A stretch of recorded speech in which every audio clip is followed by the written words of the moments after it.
Hello, Miami. This is 305 Sports Now, your home podcast and channel for all things Miami sports related. I am Will. Hey, listen, I know I'm a couple days late, and I know the party's been going on. The pots and pans have been kicking all over Bird Road, but I have to celebrate. The Miami Heat are your Eastern Conference champions, and tomorrow night they will debut against the Denver Nuggets, as it's going to be game one.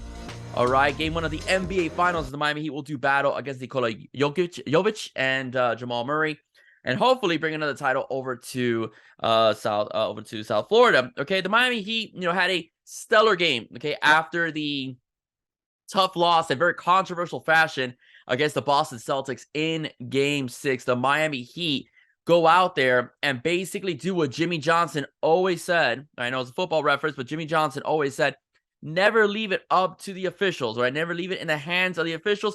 And they went out there and they just kicked the living crap out of the Boston Celtics by a score of 103-84 in Game 7 over there in TD Garden, and captured the Eastern Conference. And Jimmy Butler was named MVP of the Eastern Conference Finals. They smashed Boston. The Miami Heat shoot 48% in that game from the field and a whopping 50% from three-point land. They just dominated on all sets of the court, was offense, defense, shooting the long ball, interior as well.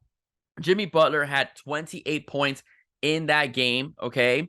And Bam Adebayo, for much criticism as he gets, he did have a double-double with 12 points and 10 rebounds. But we have to talk about basically the elephant in the room, okay? Caleb Martin. Caleb Martin once again ascends and scores 26 points, for your Miami Heat in a closeout game against the Boston Celtics. And he was a huge reason why the Miami Heat are pretty much in the Eastern Conference Finals, right? He was the next guy, that pretty much the Heat needed to get them over the hump against the Boston Celtics. In 3 games against the Boston Celtics, Caleb Martin has averaged 20 points and 10 rebounds. The last 3 games, 20 points and 10 rebounds. He's been absolutely unbelievable for the Miami Heat, And the good thing about Caleb Martin is that he's unbelievably athletic, right? He's very athletic. He's very long. He could pretty much rebound. He could score as well. He could distribute the basketball. So he's just been a great find for Pat Riley and the Miami Heat. And Erik Spoelstra has utilized them very well in the right situations. The good thing about Caleb Martin is his confidence has really grown. So he's not afraid to take tough shots or even any type of situation, defend the best player on any team. Okay, so that's something that the Miami Heat will need, because they will be facing a juggernaut that is, the Denver Nuggets. Okay, the Denver Nuggets are a very good basketball team. It is basically a 1 versus 8, all right?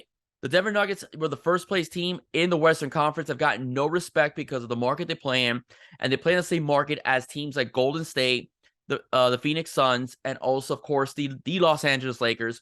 But they do have a very talented team, and that's something that we cannot deny. They couldn't get to the NBA Finals without beating the Phoenix Suns, right, which have Devin Booker and Kevin Durant, and also the Los Angeles Lakers. Now, you can say whatever you want about LeBron James. He may be about 40 years old and whatnot, but he's still better than a lot of the young guys in the NBA. He's still a very talented basketball player. And in my opinion, Anthony Davis still played, and Anthony Davis is a very superb big man in the NBA.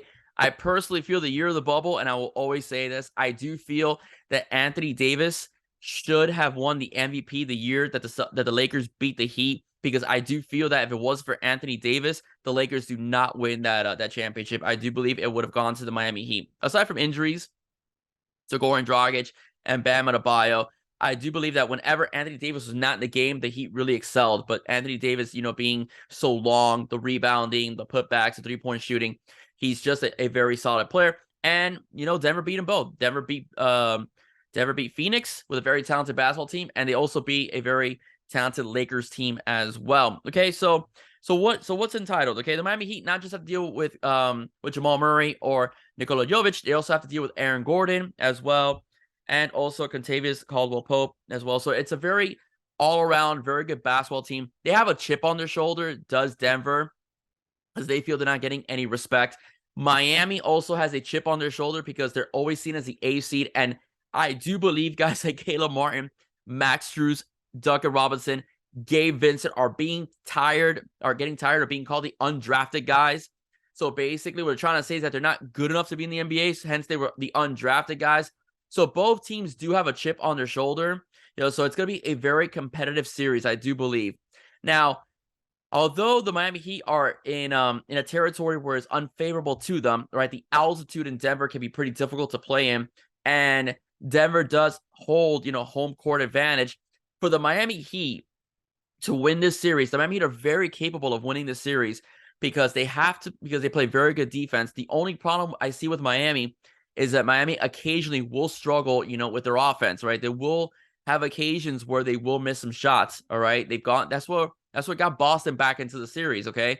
In game 4, if you recall, Miami had a 9-point lead at one point against the Celtics, but because they weren't hitting their shots, Boston was able to climb back in, and then they went on that crazy run, and then the rest is history. But again, that's the past. The Heat are in the finals against the Denver Nuggets.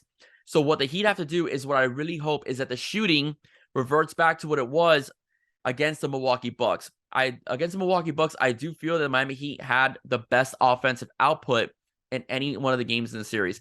They played well against the Knicks. Don't get me wrong. The Knicks should have been done in 5 games, all right, to be honest with you. Even a sweep if it wasn't for Jalen Brunson's play.